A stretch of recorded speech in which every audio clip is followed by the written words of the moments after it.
dear brothers and sisters, I have a question for you at the very beginning. Do you like stories? Yes. Okay, that's good. We all love a good story. And it's the best way to learn, really. We start out as kids in the church, and at that time we know that there are stories in the Bible. And a good story has to have a conflict between good and evil, and the good has to win. It must triumph. And that is why we love Bible stories as kids, because good always wins. And we learn about David and Goliath, Moses and Pharaoh, Joseph and his brothers, right? And as we go out these stories and decide to be like those heroes, we oftentimes give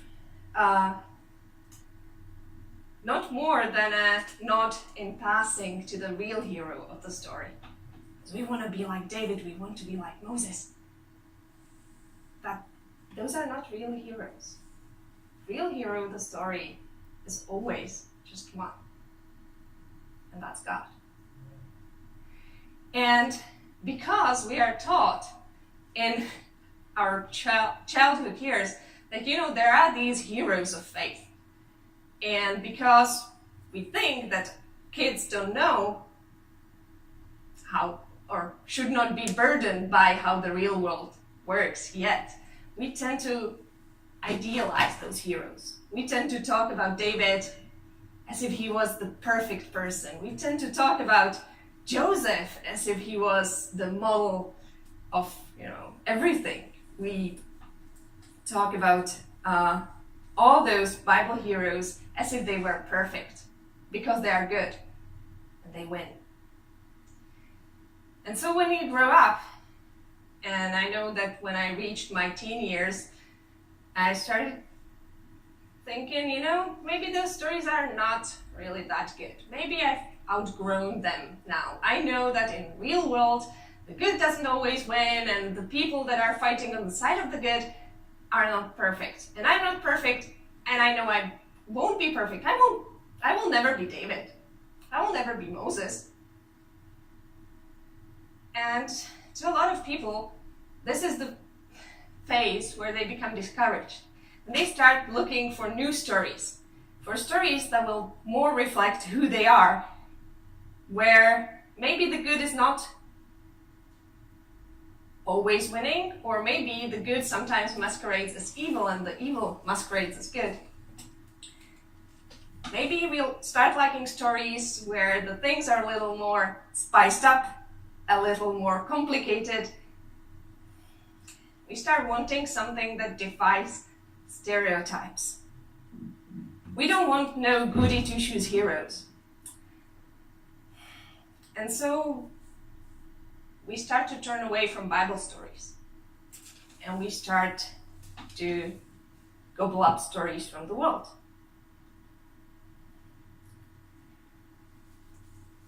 And we look to celebrities for entertainment, and we love nothing better than when one of them causes a scandal. And there are headlines telling you this and that has been unfaithful, those are getting a divorce, or just this and that said something on a party, right? And to a lot of people, those celebrities become heroes by going against the flow, by doing something that causes the scandal.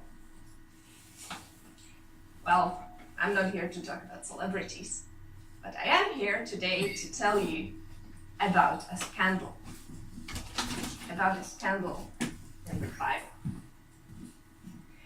And I don't hesitate to call it the greatest scandal of all times.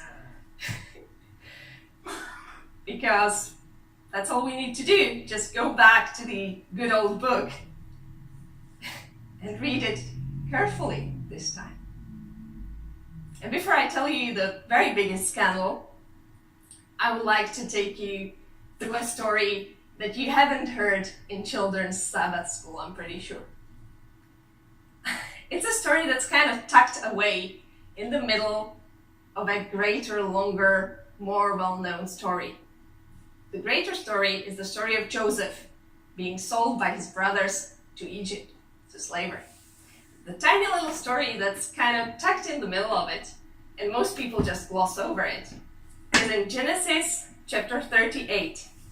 And if you have your Bibles, please turn with me to that chapter. Genesis chapter 38. Chapter 37, Joseph was thrown into the pit, then sold off to the Ishmaelites when Judah came up with the idea to actually make money of their brother.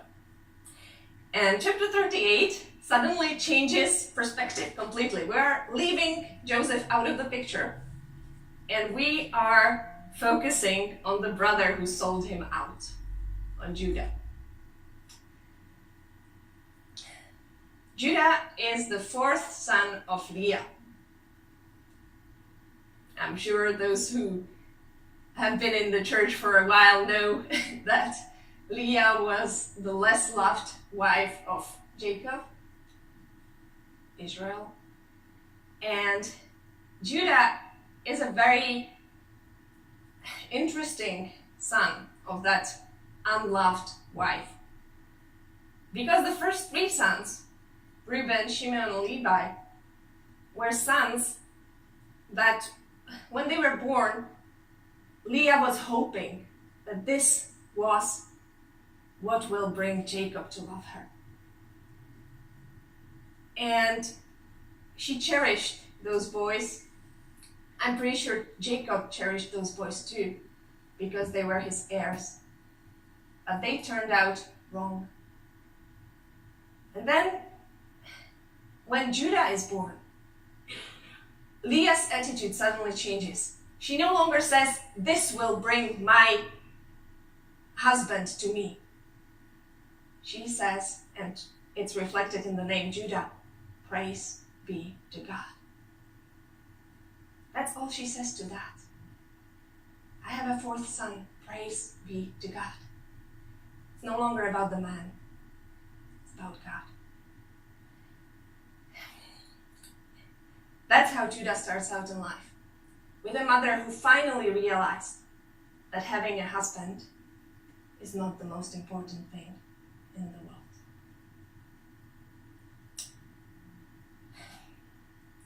As I said, his three older brothers were not heroes by any chalk. They were angry, they were cheating, they were a lot of bad things. And I think Judah must have seen something of that in their last action before our story begins. That was selling Joseph. And Judah actually comes up with the idea to sell Joseph to prevent those brothers from killing Joseph.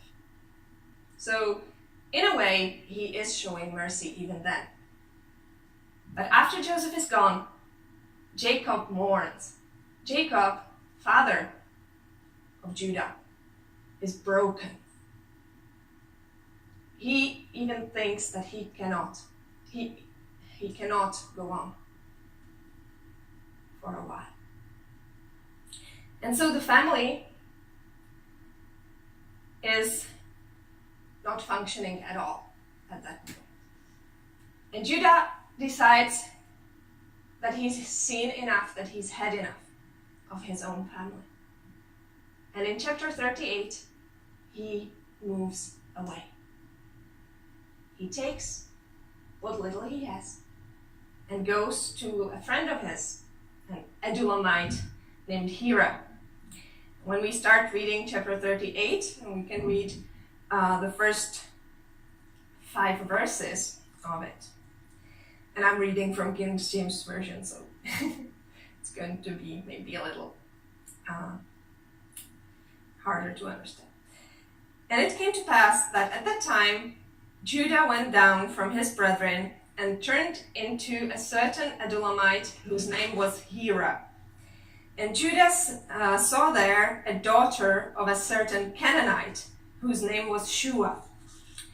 And he took her and went in unto her, and she conceived and bare a son, and he called his name Er. And she conceived again and bare a son, and she called his name Onan. And she yet again conceived and bare a son, and called his name Shelah. And he was at Kezib when she bare him. So Judah has a family of his own. When he strikes out on his own, he goes to a foreign territory. He goes without the knowledge or without the consent of his father, and he takes a bride, Canaanite bride. I don't know if you have ever looked closer into the Bible on what happens when a Bible character takes a bad wife or takes a wife that turns out to be bad. This is one of the cases where that happened.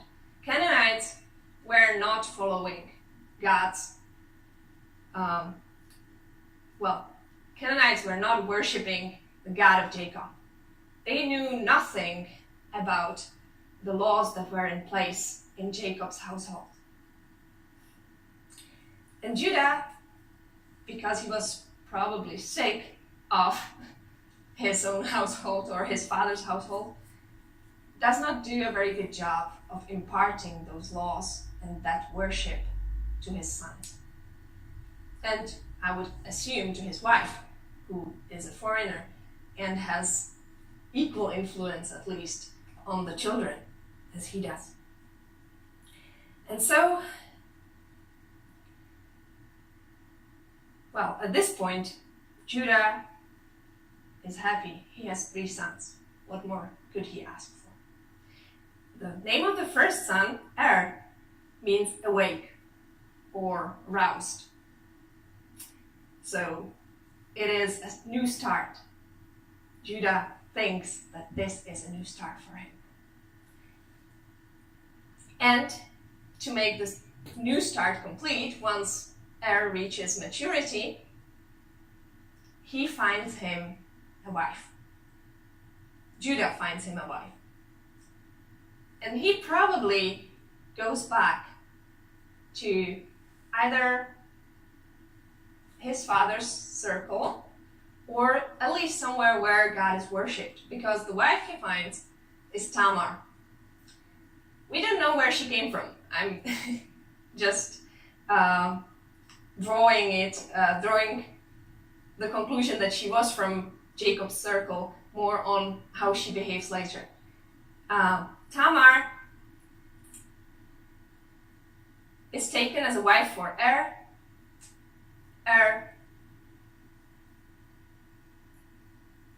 does everything that a husband does with a wife. And then we have verse 7 in chapter 38. And that says, and Judah's firstborn, was wicked in the sight of the Lord. And the Lord slew him. Wow.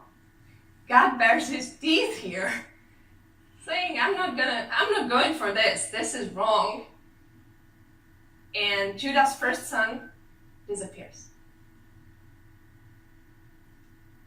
Judah experiences something very similar that Jacob experienced when he lost Joseph.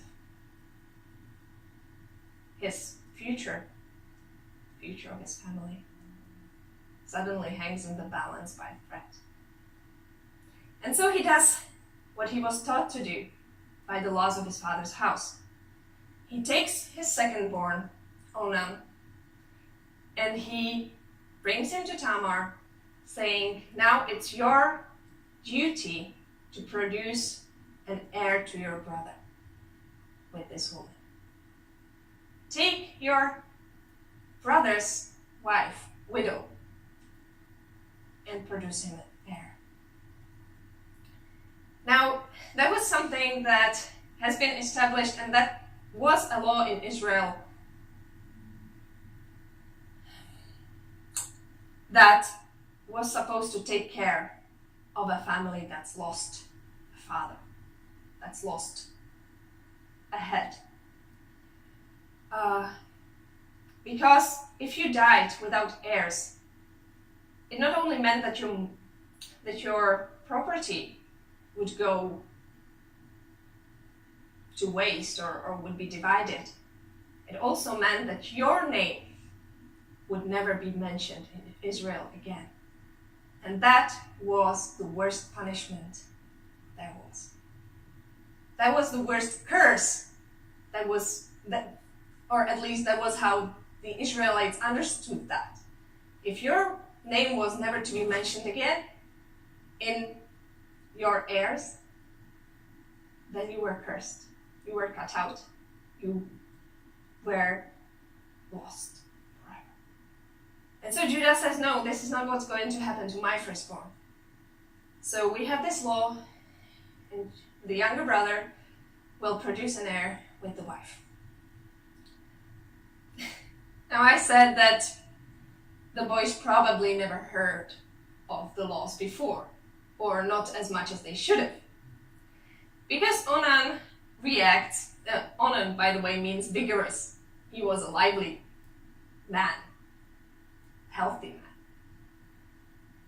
And he thinks, if I produce an heir to my brother with his wife and she becomes my wife, that means that my name will not go on. Because the firstborn will inherit supposedly everything, so he will carry the name of my brother, and what about me? What about my name? Of course, explanation is that every other child, if he produced another child, then that would be the bearer of his name, of course. But he either didn't know or didn't care, because the firstborn was what was important, right? So he devised a clever plan, because he couldn't or wouldn't refuse outright, and it's kind of pleasant to have a wife, right? I'm sorry. So Onan took it upon himself to sleep with Tamar. He enjoyed the pleasure, and he made sure that no babies will happen. He made very sure that he will not produce an heir to his brother. And so when we read on, verse 9 says, "And Onan knew that the seed should not be his, and it came to pass when he went in unto his brother's wife, that he spilt it on the ground, lest he should give seed to his brother. And the thing which he did displeased the Lord. Wherefore he slew him also." So that's second. Second child, second son, out of 3, dead. Probably in quite short time period. Now Judah can't wrap his head around it. Judah doesn't know that his sons did wrong, which is another thing that a father should know. But so he jumps to a conclusion. He says, you know what? There's something wrong with that woman. That woman's trouble. And what he does is he sends Tamar back as a widow. He sends her back to her father's house, saying, "Go back to your father, wait, because my third son is not yet mature. He's not an adult yet. So wait in your father's house, safely away from us, until he reaches adulthood, and then I will make you his wife and we'll repeat the process, basically."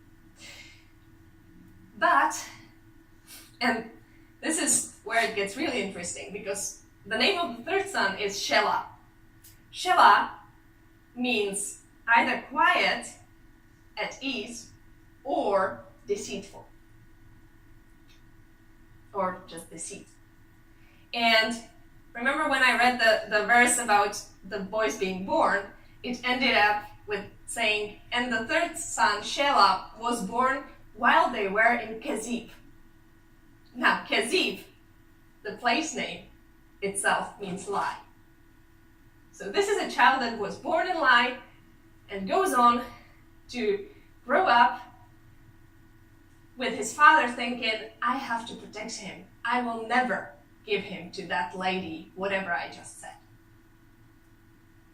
She will never know. She will be none the wiser. I will keep my child safe with me here, and she will be in her father's house.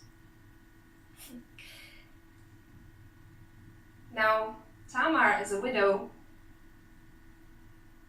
was supposed to be under Judah's protection. He was her next of kin. He was the one who was supposed to be responsible for her. And he shuns that responsibility. He sends her back in shame, twice a widow, still young. He sends her to wait for years. And Tamar has nothing else to do. So she goes back. Neighbors are probably pointing fingers at her, asking what went wrong. What did you do? Why did you get sent back? And then finally everybody accepts the explanation that yeah, there is a future husband that has to grow. And Tamar waits and waits and waits. And nothing happens. Shelah is old enough already. And there is quiet. No message, nothing. Then Judah, who apparently didn't suffer enough at that point, loses his wife. He becomes a widower. He probably gets a period of mourning, and then he has to go back to his duties as a head of the household. And one of those duties is to oversee the shearing of the sheep. He's still a shepherd. They are all shepherds. And so there is supposed to be a feast for the shearing of the sheep in another city, and he decides to travel there. Mourning or not, we don't know. And somebody, one of the helpful neighbors, it's always the helpful neighbors, goes to Tamar and says, you know what? Judah is going to Timnah. That's the place. He is going to shear his sheep. He's going to have a party there. And supposedly they wait for Tamar's reaction, and Tamar doesn't react at first. But she gets to thinking. She's a widow. Her father probably gone on in age, if not passed away already. She's a burden to her family. And she should be under the protection of Judah, who didn't send a note, who didn't make any effort to give her what he promised.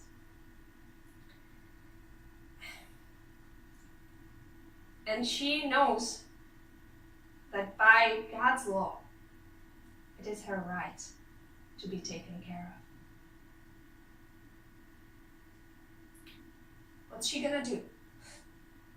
Well, that's where it gets really tough, this story. And that's why we don't tell it to our children, because it gets a little shady, a little gray, and none of the characters behave the way they should.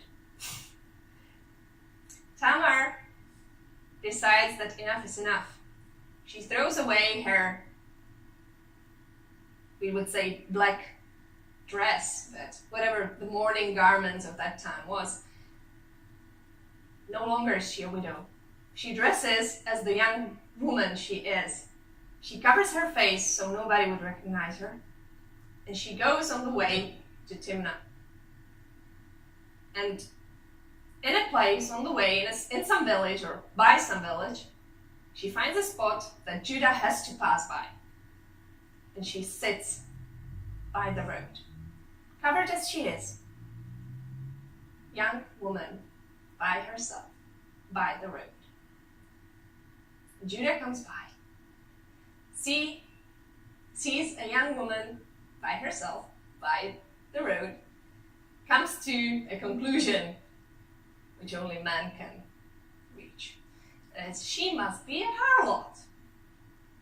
She has a veil and everything, so she must be here to sell her body. And being a widower, being some time without a wife, he finds it kind of convenient.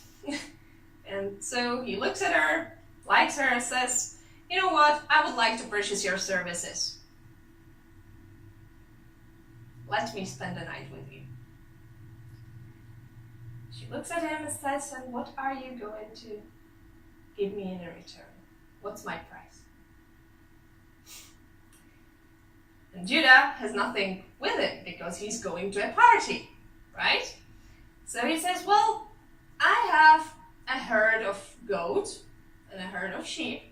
So once I get to where I'm going, to my herds, to my shepherds, I will send you a kid of a goat as your reward for this service.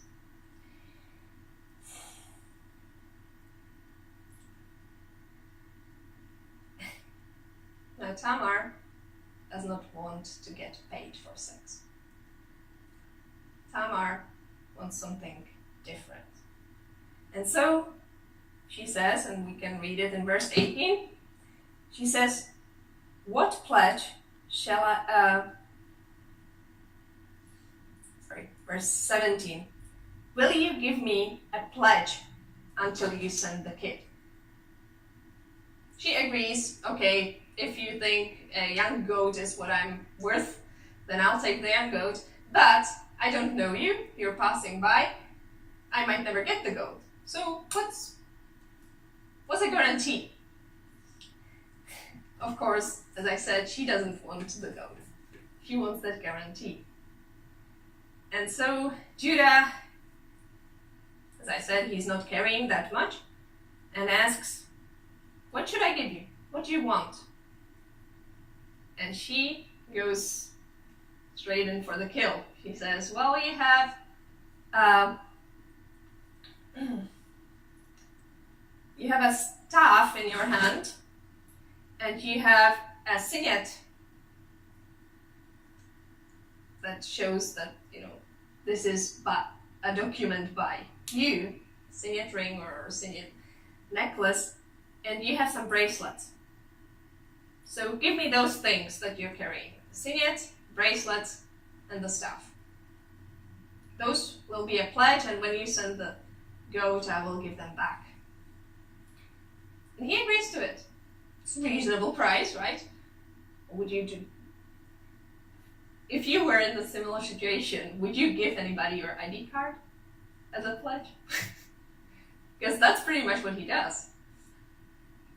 He gives his identification to a woman he barely met, but, well, Judah thinks it's worth it, so he does that. And they sleep together. Judah goes on to his party. Tamar goes back to her hometown, puts back on the black dress, being a good widow again, except she's pregnant. And that's where the good neighbors come back into play. There is an episode where the friend of Judah goes back and says, and brings the goat and can't find Tamar on the spots where she was, right? So he asks around, saying, well, where's that prostitute that sat by your road there? And the people of the place said, there was no prostitute. There never was.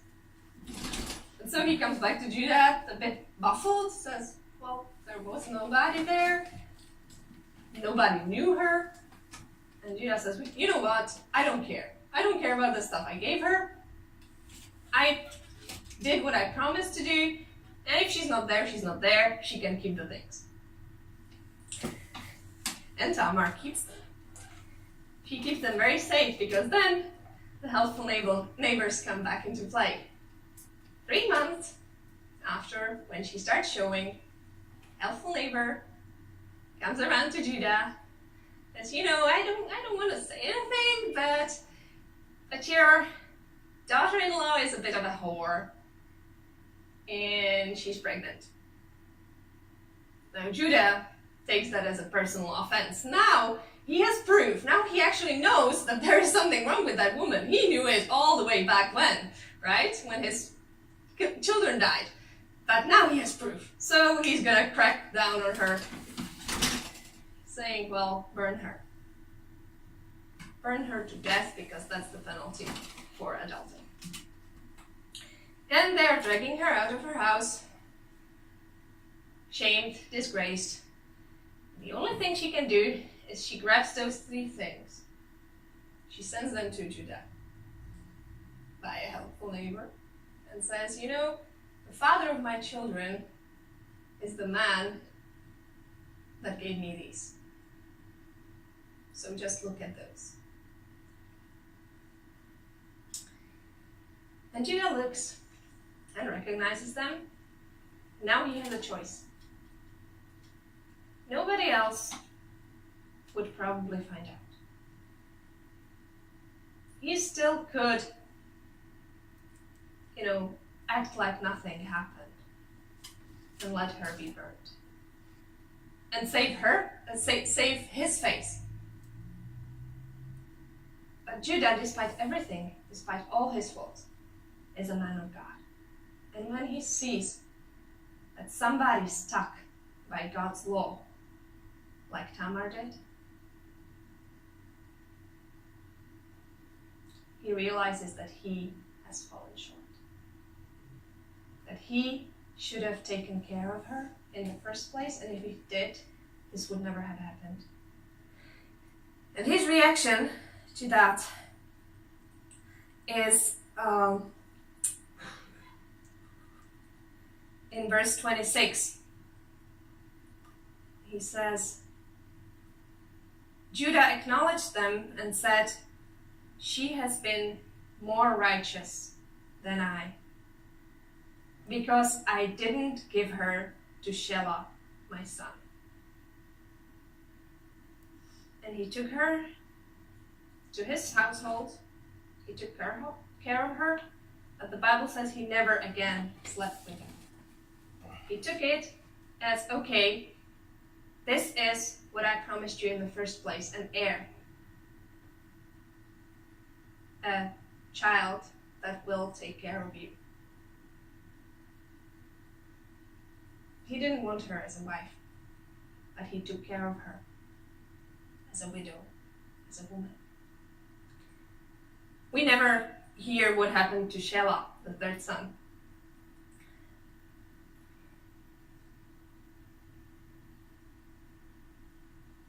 Actually, we never hear about any of Judah's sons ever again, except for the twins that Tamar gave birth to later.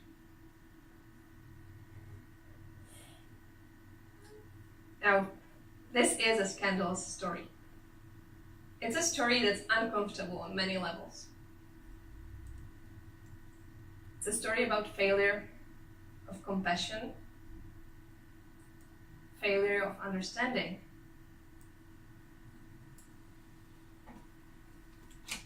But in the end, it is a story about trusting in God's law. It is a story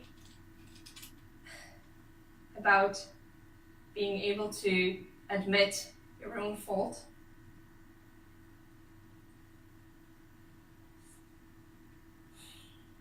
it is a story about our God giving grace through law to those who have faith.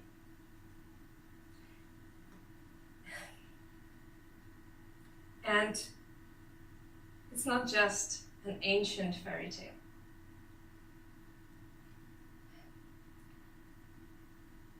The reason why I know that is that even though this is one story in the Old Testament, the motives of the story are repeated in the Bible. In our scripture in Isaiah 54, that's exactly what God is talking about. He's talking about a woman who was shamed in her youth, who was stigmatized by her widowhood, who was forsaken for a time, forgotten, only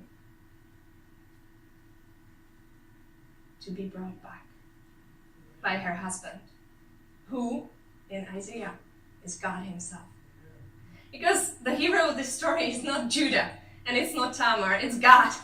God is making a miracle by giving children to Tamar, who never had children before, after one night. Before that, she tried for years, or months at least. She never had children. This was one night.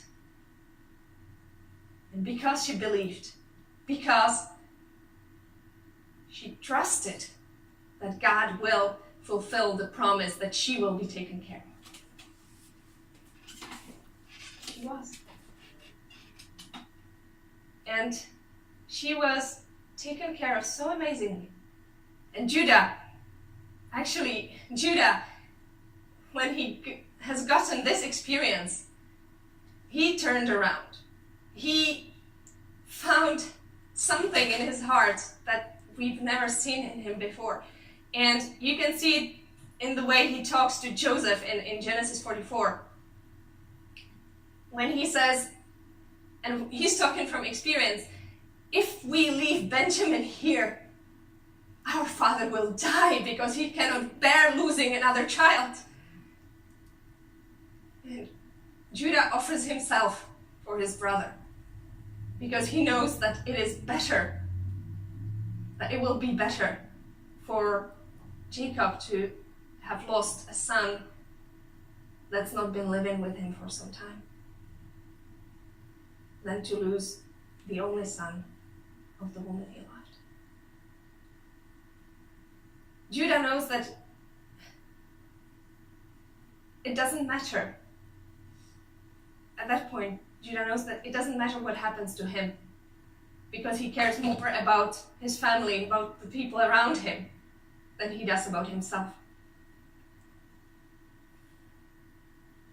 And in a way, that was what Tamar did before him. She didn't care what happens to her when she went out to sit by that road. It might have been desperation, but in the end, it led to Judah realizing something about God.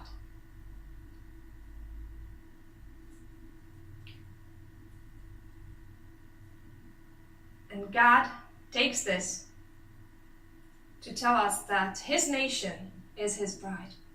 His nation is the wife. His church is the wife that he will never forsake. Each one of us, every one of us, is taken care of by our next of kin. And then next of kin is nobody lower than the God of all the earth, than the God of all the universe. And if that's not a scandal, that God would risk his own reputation to try and save us. Judah refused to give his own son to Tamar because he thought that maybe there was a slight chance that that son will die. God gave his son with the utmost certainty that that child will die for each and every one of us. That's the scandal. That's the largest scandal that we can possibly imagine. And you know what else? Jesus, the child that died on that cross. When you read through his family tree in Matthew chapter 1, there are 5 women in that family line. And the first one that is mentioned is Tamar. So it's not a coincidence. It's not just some ancient story. It is a story that God wrote for us to assure us that He will always love us and that He will always take care of us. If only we believe. If only we stand in the law of His grace. Amen?